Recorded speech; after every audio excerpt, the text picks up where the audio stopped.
They sealed his voice at birth, yet he spoke with silence. Kyrin was born during a storm that split the sky in two, an omen of a child carrying the ancient voice of command, a power so strong his words alone could bend reality. The royal council feared him, so moments after his birth, they wove a spell into his throat, sealing away his voice forever. Kyrin grew up mute, not a whisper, not a hum. But while they had stolen his voice, they awakened something else.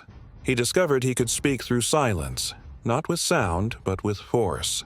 His emotions turned into invisible waves. His thoughts brushed against others like faint echoes.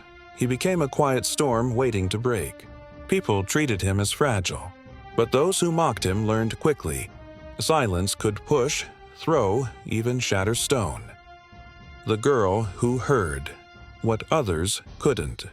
Everything changed the day he met Lira, a silver-haired thief who tried to rob him in a crowded market.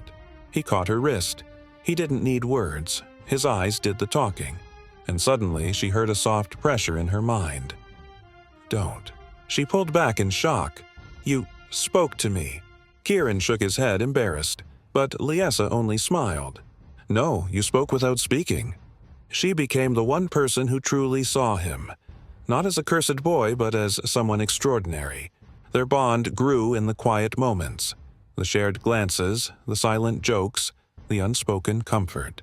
Kyrin loved her long before he admitted it to himself. The empire that wanted his silence forever. But power like his never stays hidden. The empire of Thalrix learned of the silent prodigy and sent hunters to claim him. One night they found them. Kyrin fought, silent blasts tearing through the shadows, but Lira was taken. He felt her absence like a blade in his chest, and for the first time, he wished he could scream. He marched alone toward Blackspire Fortress, the sky rumbling with every step. The breaking of the tower. Inside the fortress, Lira struggled against iron chains. She believed in one thing only. Kyrin is coming. When he arrived, the guards rushed him. But his silence hit harder than any word. Walls cracked, armor crumpled. The air rippled with invisible force as he fought his way to the tower. At the top, the High Sorcerer pressed a dagger to Lira's throat and laughed. You were silenced because your voice could destroy the world. And then Kyrin felt it. The pressure in his throat, the weight of a lifetime of stolen words. The seal began to split. He stepped forward, fury shaking the tower. His voice returned in a single, earth-shattering word. Stop! The spell broke. The tower exploded outward in a burst of white light. Chains dissolved.